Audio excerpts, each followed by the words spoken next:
Hello and welcome to Defense Dynamics. I am Danveer Singh coming to you from New Delhi.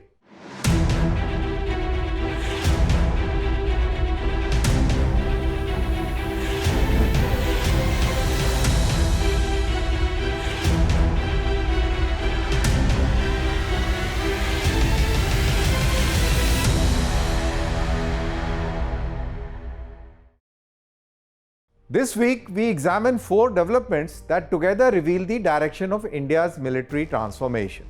First, the Indian Army is preparing to induct the VBAT unmanned aircraft system, a platform that combines artificial intelligence, long endurance, surveillance, and autonomous operations.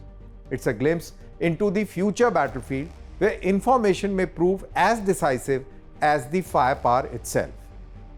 Second, we look at India's next generation ballistic missile shield. With successful interceptor trials of AD-1 and the upcoming AD-2 program, India is moving towards a more sophisticated air and missile defense architecture capable of countering emerging threats both from Pakistan and China.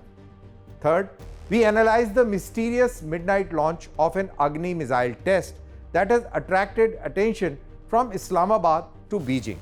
Why do such launches matter, and what message do they send to India's adversaries? And finally, in my take, we examine the significance of Lieutenant General Dheeraj Seth becoming India's next Army Chief. Why does his journey as an officer of Armored Corps to commanding Strike Corps and followed by commanding 2 commands, that is Southern Command and the Southwestern Command, matter in the post-Operation Sindoor era? But before we dive in, here are the major global defense headlines. India's defense production reached an all-time high of Rs 1.78 lakh crore in the financial year of 2025-26, marking a significant milestone in the country's journey towards self-reliance in defense manufacturing under the Atmanirbhar Bharat initiative. According to the Ministry of Defense, defense production registered 15.6% increase over the previous fiscal year's output of 1.54 lakh crore rupees. The Defense Research and Development Organization successfully conducted the flight test of the indigenously developed Long-Range Land Attack Cruise Missile, or the LRLACM, from Dr. APJ Abdul Kalam Island in Odisha. The LRLACM is an indigenously developed missile with all subsystems developed by various DRDO laboratories and Indian industry partners. The Indian Army has selected the MEPRO X6 telescopic sight developed by MEPROLite, a subsidiary of Israel's SK Group, as a dedicated daytime optics of its in-service Negev light machine gun. MEPROLite said that MEPRO X6 sight will be delivered to the Indian Army through state-owned Bharat Electronics Limited. The Ecuadorian Ministry of Defense announced the acquisition of 7 Leonardo AW139M multi-purpose helicopters for $209.8 million. The acquisition aims to strengthen the mobility, transport, and operational support capabilities of the Ecuadorian Armed Forces. According to the established schedule, the helicopters will be delivered in 3 phases between December 2027 and May 2028. Rheinmetall unveiled the Containerized Missile Launcher, or the CML multi-launcher for FV014 Loitering Munition 2026 Defense Exhibition held in Paris on June 15th to 19th. The CML is a fully autonomous, modular, and networked weapon system designed for development on various platforms and rapid operational readiness.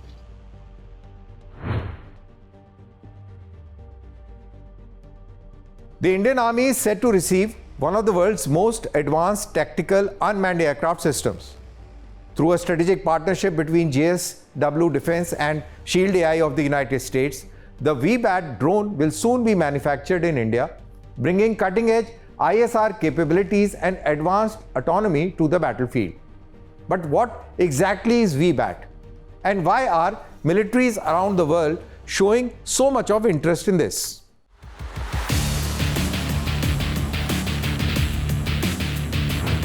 When most people think of military drones, they imagine either a small quadcopter hovering over a battlefield or a large aircraft like a Predator flying from a distant airbase. The VBAT is neither. VBAT is a next-generation tactical unmanned aircraft system developed by the American defense technology company Shield AI. It occupies a unique space in the drone ecosystem, combining the mobility of a helicopter with the endurance and efficiency of a fixed-wing aircraft. At first glance, the VBAT looks like any conventional drone. Instead of multiple rotors or long wings mounted horizontally, it features a distinctive duct fan design. The aircraft stands vertically during takeoff and landing, almost like a rocket preparing for launch. Once airborne, it transitions smoothly into forward flight, turning itself into an efficient surveillance platform capable of covering large distances. This design solves one of the biggest challenges faced by modern militaries: operating drones in difficult terrain. Traditional fixed-wing UAVs often require runways, catapults, launch rails, or recovery systems. In mountainous regions, dense forests, island territories, or frontline combat zones, such infrastructure may not exist. VBAT eliminates this problem.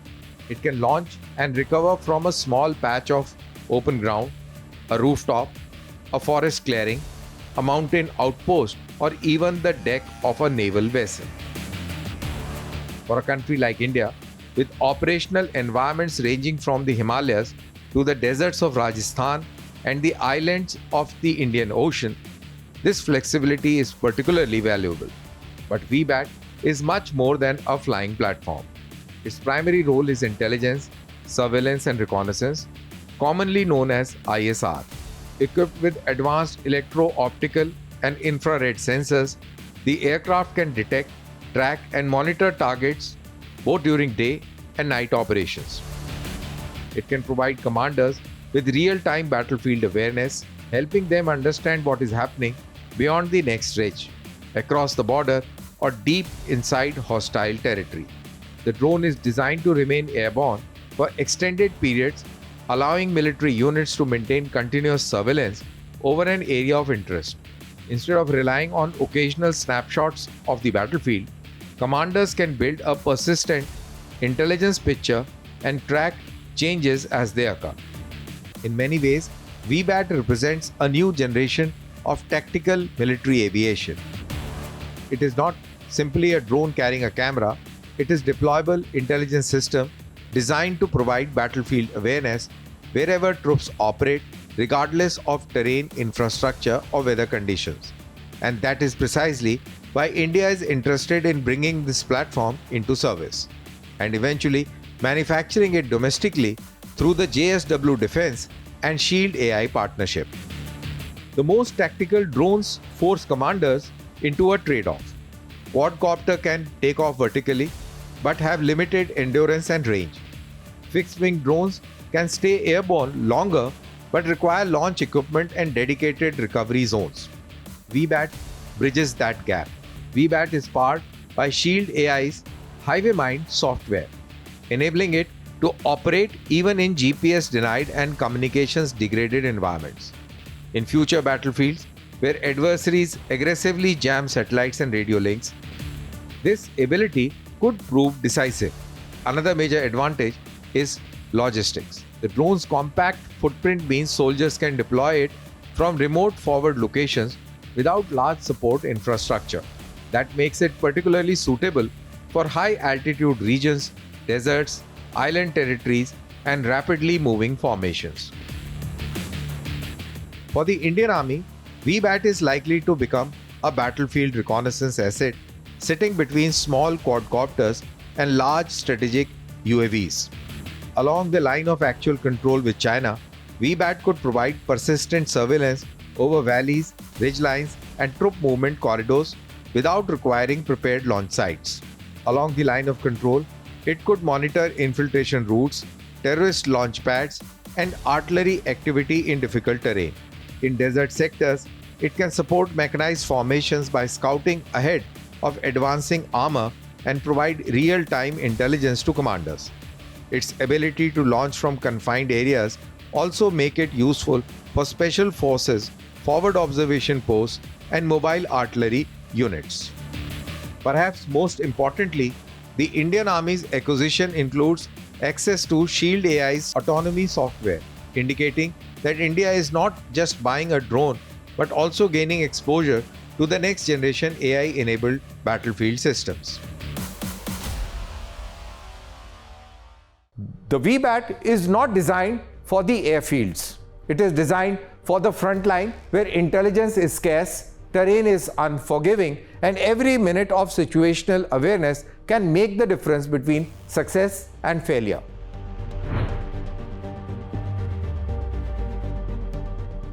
India's ballistic missile defense program has quietly progressed for nearly 2 decades. But recent interceptor trials of AD-1 and AD-2 signal that India is entering a new phase, one that is aimed not primarily at defending cities but at countering some of the most advanced missile threats in the region. So what exactly are AD-1 and AD-2 and why they are so very important?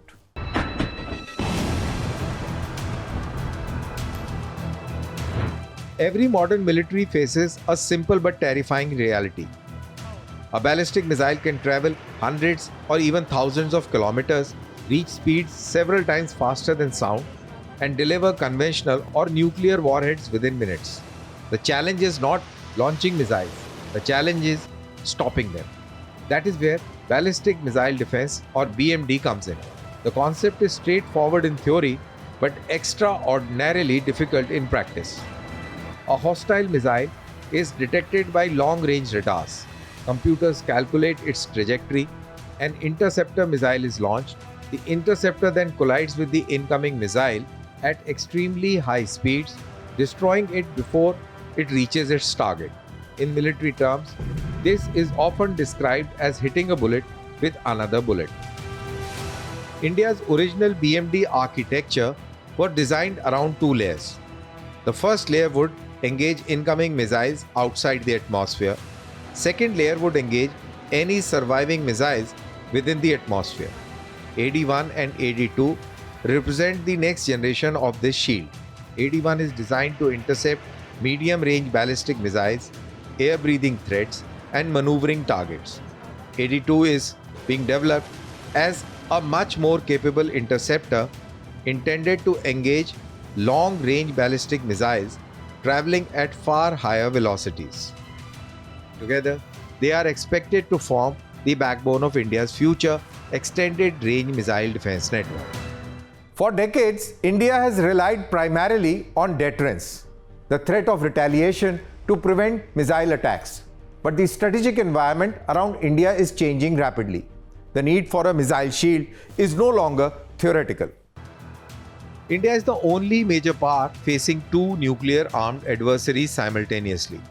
Pakistan possesses a large inventory of short and medium-range ballistic missiles. China possesses one of the world's most sophisticated missile forces, including medium-range, intermediate-range, and increasingly hypersonic systems. Together, they represent a challenge unlike that faced by most countries. India cannot focus on one missile threat. It must prepare for multiple missile threats emerging from multiple directions. Modern warfare depends on critical infrastructure: air bases, command centers, strategic communication hubs, ammunition depots, naval facilities, and space assets. These facilities become priority targets during a conflict. Without missile defense, even a limited missile strike could disrupt military operations during the opening hours of a war.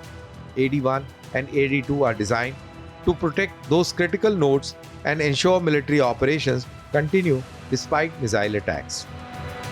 The challenge is hypersonic weapons. China has invested heavily in maneuvering hypersonic systems capable of evading traditional air defense networks. Future conflicts may involve missiles traveling at extreme speeds while changing direction during flight. That is precisely the environment India is preparing for. The AD-1 and AD-2 program is therefore not simply about current threats. It's about ensuring India remains relevant in an era of increasingly sophisticated missile warfare. The significance of AD-1 and AD-2 extends beyond technology. Missile defense changes military calculations, it changes planning, and it changes the deterrence itself. Pakistan's deterrence model relies heavily on ballistic and tactical missile forces. The assumption is simple: the ability to threaten rapid missile strikes raises the cost of any conflict. A credible missile defense network complicates that calculation. Even if a portion of incoming missiles can be intercepted, Pakistan's confidence in achieving its objective through missile coercion begins to decline. The cost of attack rises, the certainty of success falls. China's missile inventory is vastly larger and more sophisticated. India cannot realistically intercept every missile China could launch. That is not the objective. The objective is to deny China confidence. Military planners must now assume that some missiles may fail to reach their targets. Some strikes may be degraded, some strategic assets may survive. Even partial interception changes the attacker's calculation. The ultimate purpose of missile defense is not vulnerability. No missile defense shield is perfect.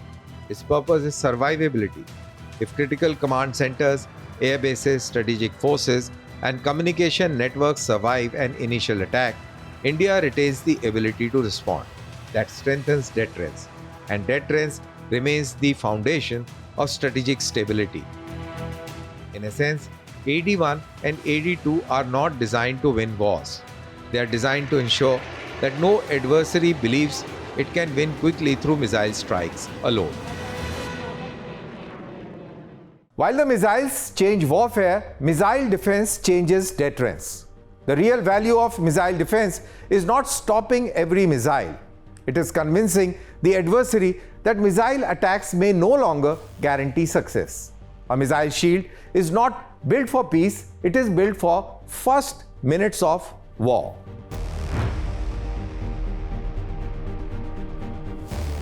In the early hours of the morning, long before most Indians woke up, a missile rose into the darkness above the Bay of Bengal.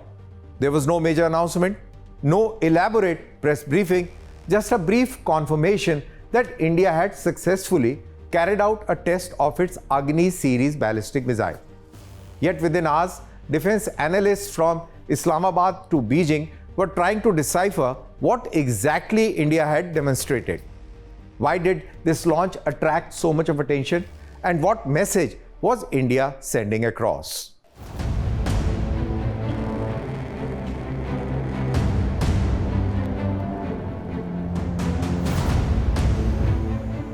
India conducts missile tests regularly. Agni missiles, Prithvi missiles, BrahMos launches, anti-ship weapons, and air defense interceptors are all part of routine military development. But some tests attract greater attention than others. This particular launch stood out because of its timing, secrecy, and the larger strategic environment in which it occurred. The launch came at a time when regional tensions remain elevated, military modernization is accelerating across Asia, and strategic competition between major powers is intensifying. In such an environment, every missile launch becomes more than a technical exercise. It becomes a strategic signal. The Agni series forms the backbone of India's strategic missile force. Over the decades, the family has evolved from relatively short-range systems into highly capable long-range strategic weapons. The Agni program gives India the ability to hold targets at varying distances at risk, providing foundation for credible nuclear deterrence. More importantly, the program demonstrates India's growing mastery over propulsion systems, guidance technologies, re-entry vehicles, and long-range precision strike capabilities. Every successful launch validates not only a missile, but a broader ecosystem that supports India's strategic forces. Whenever an Agni missile is tested, three audiences pay close attention. First is Pakistan, second is China, and the third is the wider international strategic community. Each launch provides clues about India's evolving capabilities, technological maturity, and operational readiness. Even when the launch is officially described as a routine user trial, analysts study flight paths, launch windows, trajectories, and payload configuration, searching for indication of what may come next. For Pakistan and China, India's missile program is not an abstract technological achievement. It directly influences their security calculations and strategic planning. Pakistan's strategic posture relies heavily on its missile inventory. Its deterrence framework assumes the ability to threaten military and strategic targets across India. Every improvement in India's missile force strengthens New Delhi's ability to impose costs in return. For Islamabad, an increasingly sophisticated Agni force means India possesses a more credible and survivable strategic deterrent that changes military calculations during crises and conflicts. The implications for China are even more significant. Beijing's military modernization has focused heavily on missile forces. The People's Liberation Army Rocket Force operates one of the largest missile arsenals in the world. India's long-range Agni systems are designed to ensure that key strategic targets remain within reach despite China's growing military power. The objective is not parity. The objective is credibility. A deterrent does not need to match an adversary missile for missile. It only needs to convince the adversary that aggression carries unacceptable consequences. Modern nuclear deterrence is built around survivability. Can strategic forces survive a first strike? Can they respond if attacked? Can decision makers maintain command and control under pressure? Every successful Agni missile test reinforces confidence in India's ability to answer those questions with a yes. And that is why launches matter far more than the missile itself. The significance of the Agni program extends beyond regional rivalries. It reflects India's emergence as mature strategic power capable of sustaining a credible long-range deterrent in an increasingly uncertain world. For decades, advanced missile technology remained tightly controlled by major powers. India faced sanctions, technology denials, and international restrictions. Yet, Agni program demonstrates how indigenous research and development gradually overcame those barriers. Today, India designs, develops and produces strategic missile systems largely through domestic capabilities. That achievement represents far more than military power. It represents technological sovereignty. India's deterrence architecture rests on three pillars: land-based missiles, air-delivered nuclear systems, sea-based nuclear forces, and together they form the nuclear triad.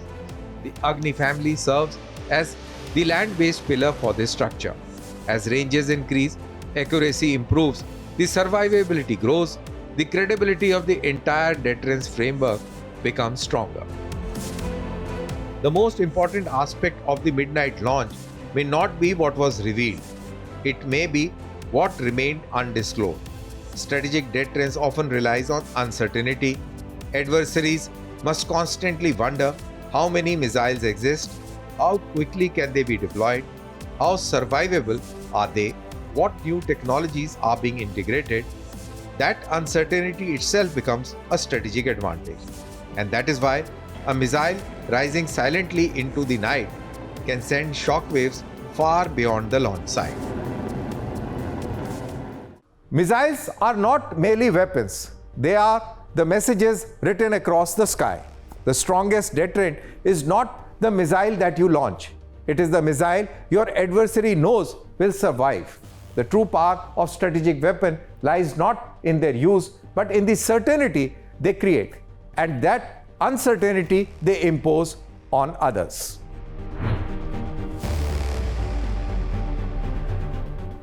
Operation Sindoor appears to have changed something very fundamental in India's military thinking. For decades, the Indian Army's primary focus was on counterinsurgency, counterterrorism, and managing the line of actual control with China. But Operation Sindoor has demonstrated that Pakistan has once again returned to the center of India's operational planning. And that is why appointment of Lieutenant General Dheeraj Seth matters. Not because he is an armored corps officer, not because he is the vice chief, but because his entire career has been shaped by the Pakistan front itself. Lieutenant General Seth is an Armored Corps officer from the 2nd Lancers. He has commanded 21 Corps, India's premier strike corps, designed for offensive operations against Pakistan. He later commanded Southwestern Command and Southern Command, the army formations responsible for Rajasthan and part of the Western Theatre facing Pakistan. He subsequently led Southern Command and then became Vice Chief of the Army Staff before being selected as the next Army Chief. That career path is significant because Strike Corps commanders think differently. Their job is not merely to defend territory, their job is to seize the initiative, penetrate enemy defenses, exploit breakthroughs, and impose costs on the adversaries.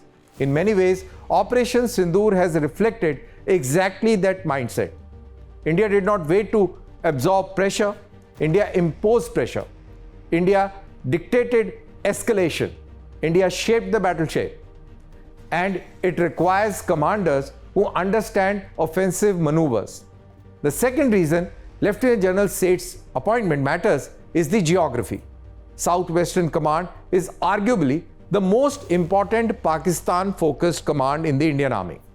It oversees the desert sector, which India's armored formations, mechanized forces, and strike elements are expected to play a decisive role in any future combat. Commanding that theatre provides a unique understanding of Pakistan's military doctrine, deployment patterns, and vulnerabilities. But perhaps the biggest takeaway is that India's next army chief is not emerging from a pure counter-insurgency background. He is emerging from the world of armor, mechanized warfare, strike formations, and large-scale conventional operations. That tells us something about how New Delhi sees the future. The army is probably preparing not only for border management, but for rapid technology-enabled high-tempo warfare against an unpredictable adversary. And after Pahalgam terror strike, followed by Operation Sindoor, Pakistan is increasingly being viewed from this prism. The appointment of Lieutenant General Seth is not just a leadership change, it's a strategic signal. In the post-Sindoor era, India appears to be placing a strike corps soldier at the helm of an army that has secured the northern borders and is thinking seriously about the Western Front. Different stories, different technologies, different leaders, but all pointing in same direction. An India that is seeking greater self-reliance, stronger deterrence, and enhanced readiness for a rapidly changing security environment. So that's all we have for this edition of Defense Dynamics. See you next week with new developments and their analysis. Thanks for watching. Goodbye and take care.